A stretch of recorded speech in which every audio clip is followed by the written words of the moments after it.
और आपसे आपकी माँ को मारने के लिए कहते तो मार देते। मार देते? कश्मीर चल रहा है, खुलेआम कश्मीरी हिंदुओं का कत्ले आम हो रहा है। और मुझ पर फटा था, तुम पर नहीं। पद्मश्री मुझे ऐसे ही नहीं मिला ना। पद्मश्री आपको सरकार ने खामोश रहने के लिए दिया।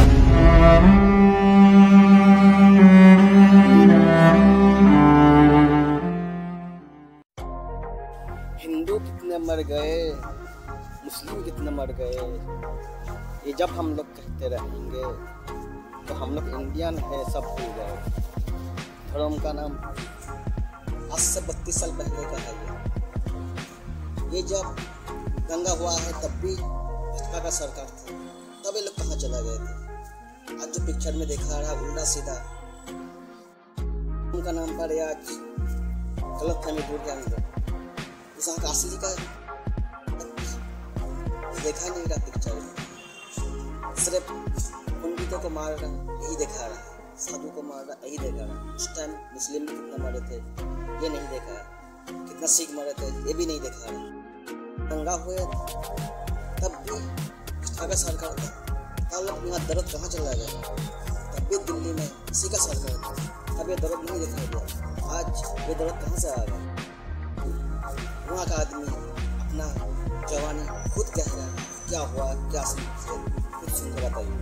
19 जनवरी 1990 को हर मस्जिद से एक आवाज़ आई, ए काफिरो ए जालिमो कश्मीर हमारा छोड़ दो।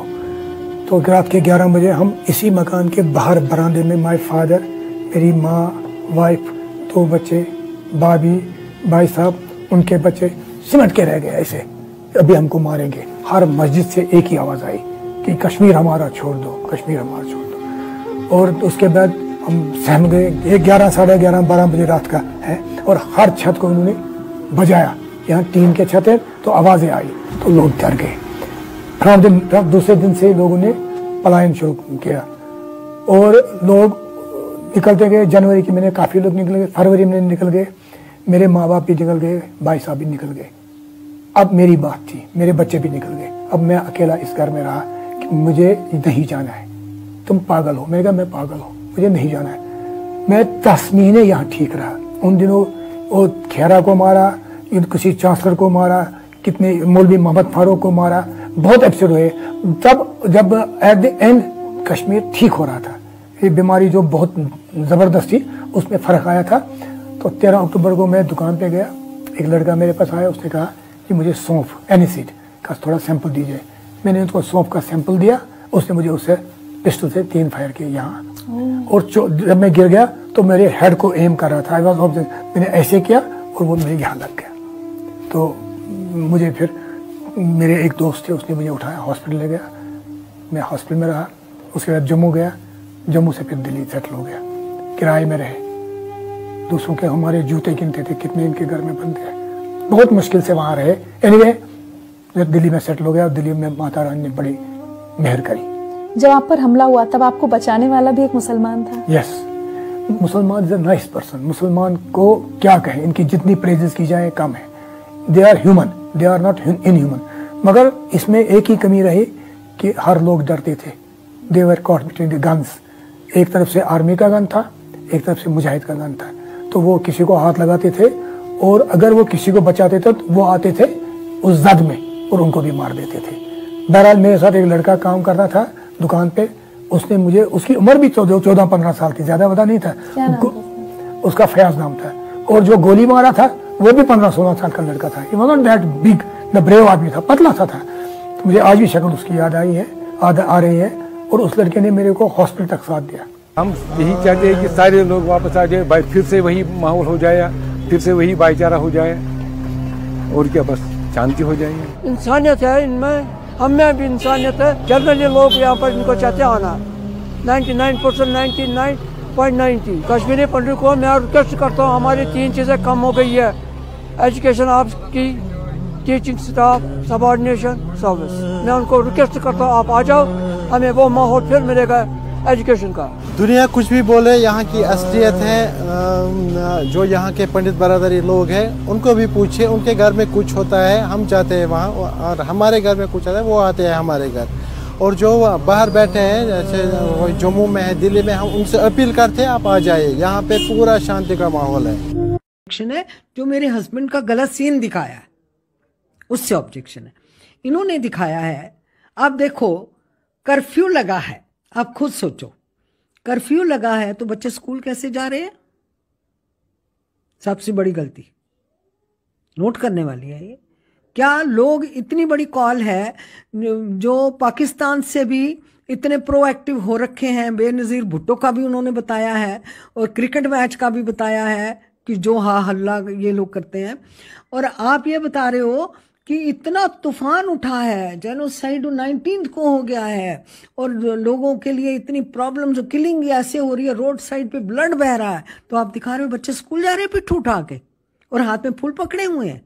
मिथुन चक्रवर्ती जी ने इसमें रोल किया है किसी गवर्नमेंट ऑफिसर का, तो उन्होंने, अब रवि का सीन ठोका गया है, बीच में सीन बनाया गया है कि चलो जी रवि, स्क्वाड्रन लीडर खन्ना की बीवी की जंग की वजह से उनको दुनिया जानती है आज, वरना बड़े सोल्जर्स शहीद होते हैं हमारे, 1 to 1 किसी का नाम नहीं जानता कोई कि फलाना। लेकिन इन्होंने क्या दिखाया है कि 3-4 ऑफिसर खड़े हैं, मिथुन चक्रवर्ती जी मॉर्निंग वॉक पे जा रहे हैं और वो कहते हैं हाय रवि, रवि भी उनको देख के हाई करता है, और बच्चे आते हैं, वो उसको रोज प्रेजेंट कर रहे हैं रोड साइड पे, और वो बच्चों को टॉफियां बांट रहा है। इतने में मिलिटेंट्स आते हैं, वो उनको गोलियां मार के तो चले जाते हैं। ये दिखाया है जो ऑब्जेक्शनेबल है, क्योंकि इनको यही दिखाना चाहिए था जो हुआ है। क्योंकि इनको, क्या ये इन्होंने मेरे से परमिशन ली थी कि हम मूवी बना रहे हैं उसमें स्क्वाड्रन लीडर खन्ना का ये सीन डालना चाहते हैं? मैडम आप सच्चाई हमको बताएंगे कि क्या बात आपने अग्निहोत्री जी से की थी कि आपकी बिना परमिशन के ये किस तरह से उन्होंने सीन क्रिएट किया? मुझे नहीं पता, आपने पूछा उनसे? मैंने कहा है वहां पे, और क्या इंडियन एयरफोर्स से पूछा है? मुझे तो छोड़ दो, डिफेंस मिनिस्ट्री से पूछा है कि डिफेंस वालों के सीन इस तरीके से देने से एक स्क्वाड्रन लीडर खन्ना का ही अपमान नहीं मैं समझती, मैं पूरी डिफेंस फोर्स का ये अपमान समझती हूँ। They are trained for worst scenario, do and die situation जब होती है तो उनको वंदे मातरम के अलावा कुछ नहीं पता होता। हमारे नाम पर जो खाली पिक्चरें बनी और कुछ नहीं हुआ है। इवन आज भी ये पिक्चर बनने से ना मेरी घर वापसी हो सकती है, ना मेरे देश का कोई समाधान हो सकता है, ना मेरे जम्मू कश्मीर का कोई समाधान हो सकता है। ये एक, जिस हिसाब से हमें 1990 से लेकर आज तक जो है एक पॉलिटिकल टिश्यू पेपर की तरह हमें यूज़ किया गया है, और आज भी वही हो रहा। हमें लास्ट पर यही दिखता है कि जो दूरियां थी हमारी, जो हमने being as a civil society, जो हमने नज़दीक किए थे, जिनको हमने पास पास लाने की कोशिश की थी, उसको मुझे लगता है कि इससे और ज़्यादा दूरियां होंगी, क्योंकि मेरे 5000 परिवार इस समय कश्मीर में है।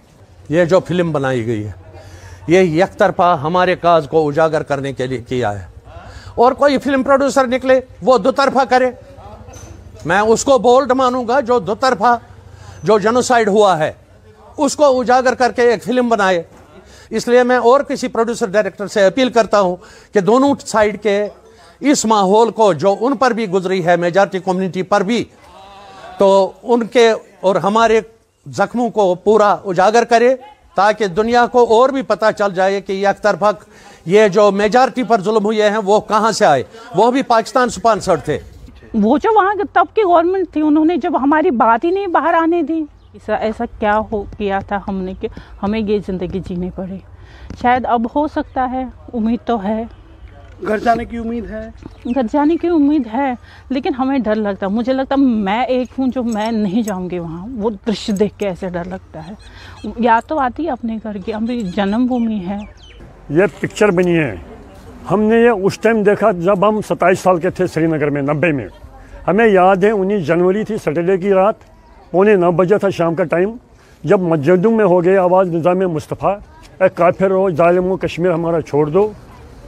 वो थे पाकिस्तानी जो हमारा हमसाया है, हम नहीं उसके बारे में कहेंगे, लेकिन वो भी डर गए, उनको भी उन्होंने डराया, अगर इनको शटल दिया आपको भी ये हार बनेंगे। देखिए जो ये फिल्म है बेशक सही है, कश्मीरी पंडितों के साथ जुल्म हुआ है, हमें मारा, हमें घसीटा गया, हमें वहाँ नारे लगते थे कि आप कश्मीर छोड़ दो। लेकिन इसमें यह भी होना चाहिए था कि कश्मीर में कश्मीरी मुसलमान जो हिंदुस्तानी हैं उनको भी मारा गया, वो नहीं दिखाया गया है फिल्म में। और जो सिख मारे गए हैं वहाँ मिलिटेंसी की वजह से, उसको नहीं फिल्म में जोड़ा गया है। जो सरकार को करना चाहिए था, 8 साल की सरकार है बीजेपी की सरकार की, जो दूसरी सरकारों पर एलिगेशन देते थे, इन्होंने नहीं किया, इन्होंने कश्मीरी पंडितों को उजाड़ा। लेकिन इस सरकार ने भी आज तक हमारी सुध नहीं ली, बीजेपी ने। सिर्फ कश्मीरी पंडितों का शोषण, मतलब एक्सप्लॉइट हमें किया। हर जगह पर कश्मीरी पंडितों को कश्मीर से निकाला, कश्मीर से